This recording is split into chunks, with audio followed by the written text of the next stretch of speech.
Indore strong room ply partition विवाद पर बोले मुख्य निर्वाचन पदाधिकारी अनुपम राजन। आयोग के निर्देश का होगा पालन। राजन ने ये बात मतदाता पुनरीक्षण कार्यक्रम का निरीक्षण करने के दौरान कही। कलेक्टर आशीष सिंह के साथ पहुंचे थे। महालक्ष्मी नगर स्थित मतदान केंद्र पर पुनरीक्षण कार्यक्रम में लगे बीएलओ से की बातचीत, समस्या भी सुनी। मीडिया से राजन ने नवाचार साझा करने जैसे कई मुद्दों पर बात की। विधानसभा चुनाव में कांग्रेस द्वारा स्ट्रांग रूम में प्लाय पार्टीशन के मुद्दे पर बोले सब कुछ चुनाव आयोग के निर्देश अनुसार किया गया। नाम जोड़ने घटाने की मैनुअल प्रक्रिया पर कहा, ऑनलाइन नाम जोड़ने घटाने की प्रक्रिया पहले से जारी। पुनरीक्षण कार्यक्रम सिर्फ सुविधा की दृष्टि से। विधानसभा चुनाव के बाद वोटर की संख्या में आई कमी पर बोले सामान्य प्रक्रिया। नहीं, मतदाता सूची के पुनरीक्षण का काम अभी चल रहा है, क्योंकि हमारे यहाँ पहले विधानसभा के चुनाव थे तो उस समय पुनरीक्षण का काम नहीं हुआ था जब कंट्री के बाकी राज्यों में हुआ था। तो जिन 5 राज्यों में विधानसभा चुनाव अभी हाल ही में संपन्न हुए हैं, वहाँ के लिए भारत निर्वाचन आयोग ने अलग से एक टाइम टेबल बनाया है, जिसके तहत 6 तारीख से 22 तारीख तक बीएलओ अपने अपने मतदान केंद्र पे बैठ करके और लोगों से नाम जोड़ने के, घटाने के या उसमें किसी प्रकार का संशोधन करना है तो उसके आवेदन प्राप्त कर रहे हैं। तो उसी सिलसिले में कि आज इस मतदान केंद्र पे यहाँ 5 मतदान केंद्र हैं, 5 बीएलओ हैं, तो कितने आवेदन प्राप्त हुए, किस तरह से कार्रवाई चल रही है, तो इसी को देखना उद्देश्य। वो कहीं पे नाम कम आते हैं फॉर्म 6 जोड़ने के, कहीं ज़्यादा आते हैं। शहरी क्षेत्र है आपका इंदौर, अब यहाँ पे बच्चे जो बेसिकली नाम जब जोड़ते हैं तो नए बच्चों को जोड़ते हैं जो 18 साल वाले हैं। जो पुराने लोग हैं उनका नाम कहीं ना कहीं तो जुड़ा हुआ है।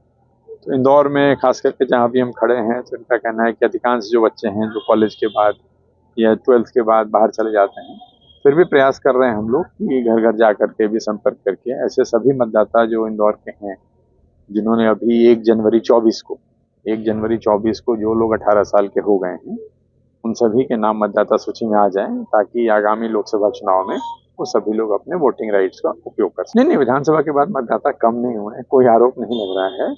देखिए, नाम जोड़ना, नाम काटना एक सतत प्रक्रिया होती है।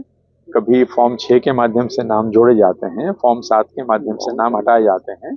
यदि कहीं पे मृत्यु के कारण या शिफ्टिंग के कारण या कहीं पे रिपीट एंट्रीज के कारण नाम कटते हैं तो नाम हटते हैं, तो इसमें कोई ऐसी दिक्कत नहीं है। नाम जोड़ना घटना निरंतर चलता रहता है। सर, मतदाताओं के नाम जोड़ने घटाने की प्रोसेस अभी हम या तो बूथ पे करते हैं या फिर घर जाकर करते हैं, तो वो समय कब आएगा जब घर बैठे लोग इसको कर सकेंगे ऑनलाइन सिस्टम पे? नहीं, वो समय आ चुका है। आज भी अधिकांश जो सारे नाम जो जोड़ते हैं वो ऑनलाइन ही जोड़ते हैं। ये तो सिर्फ इसलिए यहाँ लोग बैठे हैं कि कोई यदि इनसे संपर्क करना चाहता है तो संपर्क कर ले, उनको गाइड करते हैं। voters.eci.gov.in जो हमारी वेबसाइट है या वोटर हेल्पलाइन ऐप है जो आप डाउनलोड कर सकते हैं, इसके माध्यम से ऑनलाइन नाम जोड़ने की प्रक्रिया बहुत दिनों से प्रचलन में है और काफी नाम ऑनलाइन लोग जोड़ते हैं। जो निर्देश है आयोग के, उसमें हमारा प्रयास ये होता है कि 2 किलोमीटर की दूरी से ज्यादा मतदाता को नहीं चलना पड़े। तो ऐसे सभी मतदान केंद्र जहाँ पे 2 किलोमीटर से ज्यादा दूरी है, उन मतदान केंद्रों को परिवर्तित करते हैं भवन की उपलब्धता के अनुसार या वहाँ पे सहायक मतदान केंद्र बनाते हैं। पिछले विधानसभा चुनाव में भी हम लोगों ने राज्य में 103 सहायक मतदान केंद्र बनाए थे ताकि लोगों को दूर नहीं जाना पड़े, और इस बार भी वो काम करेंगे। प्रक्रिया चलती है। नहीं, हम लोग चुनाव के बाद सभी कलेक्टर से हम लोगों ने बात की। कई जिलों में नवाचार लोग करते रहते हैं। कहीं कोई जैसे कम्युनिकेशन के ऐप बनाता है, कहीं पे लोगों ने क्यूलेस ऐप बनाए, कहीं पे जानकारी इकट्ठी करने के लिए अलग अलग ऐप बनाते हैं। प्रचार प्रसार की गतिविधियों के लिए भी लोग तरह तरह के नए नए नवाचार करते हैं। तो जिलों में जो सक्सेस स्टोरीज हैं, जो सफलताएं हैं, उन सबको हम लोग कंपाइल करते हैं और एक दूसरे से एक्सचेंज भी करते हैं ताकि दूसरे कलेक्टर्स भी या दूसरे जिले भी स्थानीय आवश्यकता के अनुसार उसका उपयोग कर सकें। इंदौर में एक मसला हुआ था जो पोस्टल बैलेट की जो रखने की सामग्री, उसके लिए जब कमरा खोला गया तो प्लाई की पार्टीशन हुई, इसको लेकर कांग्रेस ने बहुत आपत्ति दर्ज कराई थी।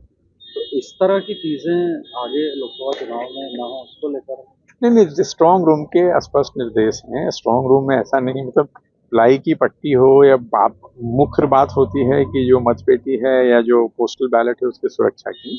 आपने भी देखा होगा कि जहाँ भी मतपेटियाँ रखी थी वहाँ पे सेंट्रल फोर्सेस की सुरक्षा होती है लगातार। कहीं पे राज्य में आईटीबीपी की फोर्स थी, कहीं सीआरपीएफ थी, सभी जगह कैमरे लगे होते हैं।